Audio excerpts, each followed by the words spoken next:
সুমু আশুরা ওয়া খালিফু ফীহি আল-ইয়াহুদা সুমু ক্বাবলাহু ইয়াওমান আও বা'দাহু ইয়াওমান, যে তোমরা আশুরা রোজা রাখো, তবে মুসা নবীর উম্মতরা একটা রোজা রেখেছে, তোমরা দুইটা রোজা রাখবে। আশুরার একদিন আগে সহ আশুরা, অথবা আশুরার দিন আশুরার পরের দিন। তবে উত্তম হলো, মুহাদ্দিসিন ইকরাম বলেন যে উত্তম হলো 9 তারিখ এবং 10 তারিখ, আশুরার একদিন আগে এবং আশুরার দিন, এই 2 দিন রোজা রাখা উত্তম। যদি কেউ না পারে, কোনো কারণে ছুটে যায়, তাহলে আশুরার দিন এবং আশুরার পরের দিন রোজা রাখতে হবে। এই আশুরার দিন রোজা রাখাটা নবী সাল্লাল্লাহু আলাইহি সাল্লাম বলেন যে মুহররমের রোজা রাখলে, আশুরার রোজা রাখলে আল্লাহ পাক 1 বছর আগের এবং 1 বছর পরের সগীরা গুনাহগুলোকে মাফ করে দিবেন। সুবহানাল্লাহ। এবং নবীজি বলেন আফদালুস সিয়ামি বা'দা রমাদান শাহরুল্লাহিল মুহররম, যে রমজানের পরে শ্রেষ্ঠ রোজা হলো মুহররম মাসের রোজা। যে কোনো দিনে রোজা রাখতে পারেন, আল্লাহর কাছে প্রিয়। এই জন্য মেরে ভাইও, এখনো আজকে আশুরা আরো 20 দিন বা 19 দিন বাকি আছে। আমরা চেষ্টা করব বাকি দিনগুলোর মধ্যে 1টা 2টা বা 20টা 15টা যা পারি রোজা রাখবো।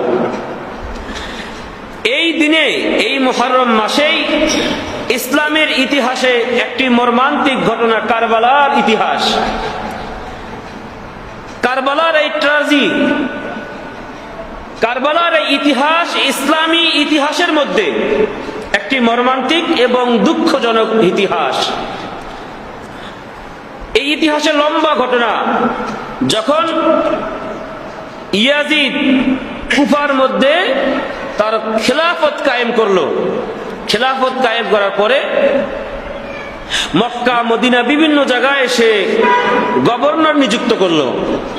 নিযুক্ত করার পরে কুফা থেকে বহুত লোক, 1000 পরিমাণ লোক হযরত সাইয়্যিদুনা হুসাইন রাদিয়াল্লাহু তাআলা আনহুর কাছে চিঠি লিখলেন যে হুসাইন রাদিয়াল্লাহু তাআলা আনহু, আমরা এই কুফার মধ্যে অনেক কষ্টে আছি, আমরা ইয়াজিদের খেলাফত, ইয়াজিদকে নেতা হিসেবে মানব না।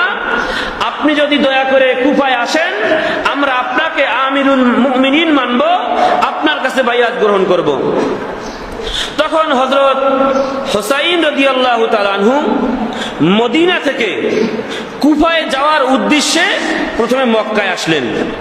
যখন উনি মদিনা থেকে মক্কায় আসেন, আব্দুল্লাহ ইবনে জুবায়ের, আব্দুল্লাহ ইবনে ওমর, আব্দুল্লাহ ইবনে আবু বকর, এরকম অনেক বড় বড় সাহাবীরা, বিজ্ঞ সাহাবীরা, বড় আলেম সাহাবীরা হুসাইন রাদিয়াল্লাহু